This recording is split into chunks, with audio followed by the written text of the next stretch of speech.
These two cities simmering with enthusiasm and anticipation, almost knowing that the Yankees and the Red Sox would meet to determine who represents the American League. Back to the scene of heartbreak. And the Yankees win Game 1 by a final score of 10-7. This series ain't gonna be easy. We never give up, man. We just keep playing the game, and that's the way you're supposed to do it. You know, you play the game into the last hour, like we did tonight, and that's all about it. The Sox lose a nail-biter in Game 2. Swing and a miss. He struck him out. Then a crushing defeat in Game 3 at Fenway. And the Yankees win it, a final of 19-8. The outcome seems cruelly inevitable as the clock strikes midnight.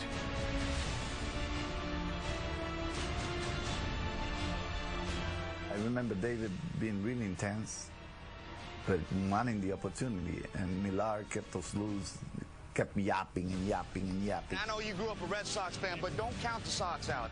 All I hear was Millar talking. Don't let her wake up. Don't wake up the baby. Not like this. Seriously, what is wrong with you? And most time I was yipping and yapping, but today I was extra yipping and yapping. We're down 0-3. We just had, you know, Ryder calls frauds. It's time to go now, right? If you're like, bro, listen, they gonna panic. We got nothing to lose. We already down. We can get no worse than where we at. From here, all you can do is go back to the top. They got the pressure on not letting us. Here in the ninth, trying to finish off a sweep. The pivot point, a ninth-inning walk of Millar. A pinch runner, Dave Roberts, is going to come in for Boston. A stolen base by Dave Roberts. He goes, the pitch taken outside. Here's the throw. Roberts dives, and he is safe. A single by Bill Miller. He swings and lines one up the middle into center field, a base hit. Roberts will come to the plate. Bill Miller has tied it. A tie game, a new life. You know, you put David in once again that moment when we're against the wall, and what happens? We move to the bottom of the 12th, the 4-4 game, and Paul Quantrill is the fifth pitcher of the night for New York. All I remember was this guy always tried to get me out with a front door fastball because it was a good one. He throw it at you, you flinch, all of a sudden it's coming back to the strike zone. And that's all he tried to do all the time against me. And I'm like, I must sit on that pitch, and the minute I see that ball coming at me, I'm going to attack. And that's exactly what he did. He threw me the front door fastball, and that was it. Keep my hands close to my body like I normally do, and I hit the ball in the bullpen. Ortiz into deep right field. Back is Sheffield. We'll see you later tonight. It's a team that never give up. We're 3-1 right now. You never know. Things can change. Game 5, extra innings, chances for both sides, tension deep into the night. Loaiza, the last guy the Yankees have in their bullpen. Be careful with David Ortiz. So he was quarters, and quarter after quarter, and then a sinker, and then quarter. I was thinking about all that. I fell off like 15 pitches, something like that, but I know that's what he was going to try to finish me up, so. Ortiz bites it off center field. Damon run into the plate, and he can keep on running to New York. They mobbed David Ortiz, who had one of the best at-bats of the season, setting off another wild celebration at Fenway Park as the Red Sox in 14 innings beat the Yankees 5-4. We lose one more time, we go home. So you got to bring everything you got. Red Sox force Game 7. The Red Sox have won 3 straight. Game 7, the Sox and Yanks again, in the house that Ruth built. A lot of us on the 03 team, we're not going to let that happen again. Let's get it done and go on to the World Series.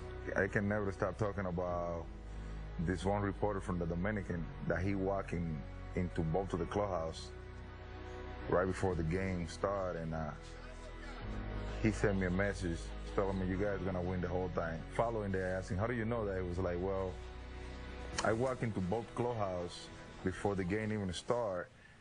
You guys were celebrating like you guys already won. They have a funeral going on, like they got to bury somebody. The heartbreak of 03, overcome by the rejoice of 04. Damon hits it in the air to right field. Sheffield back in the corner. At the wall, a grand slam. The center of this epic is Series MVP, David Ortiz. He rips one into right field. Back at the wall, 2-0 Red Sox. You talk about picking up your ball club. He is unbelievable. You want to throw him on the ground. There's so many things that you want to do when you see moments like that, and especially moments so important, not only for us, but for Boston. Here it is. Ground ball to second. Reese. The Boston Red Sox have won the pennant. Swinging a ground ball to second base. Pokey Reese has it. He throws to first, and the Red Sox have won the American League pennant. We are down 3-0. We just got to keep the faith, like the one piece you were saying, and keep on going. That's the American League champ. Their desire, their will to win for these fans who by the way, are going to have a World Series in Boston. We didn't realize it was going to be so big that maybe that was the only moment in life that you get to see those kind of moments, and to turn around a franchise like we did in one day. The fact that we could do this in Yankee Stadium last year, I don't think there was a person in New England who didn't say 5 more outs and we could have been there.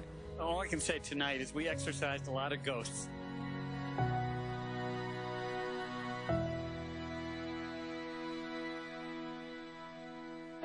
In the World Series, the Sox sweep St. Louis. This time, there would be no emotional letdown, only a nation uplifted. Back to Folk. Red Sox fans have longed to hear it. The Boston Red Sox are world champions. For the next 3 days, everybody's off of work. So have fun, enjoy this, and if you get in trouble with your boss, I have an excuse for it. The bus ride from the airport, the escort, the police escort we got from the airport to the stadium was surreal. I mean, and you have people that are out of their cars, standing on the hoods, standing on the roofs, applauding us as we're driving by. That's when it really became real for me. To see that many people on the side of the street, I mean, it was genuine, heartfelt thank yous. And yes, it was in their lifetimes.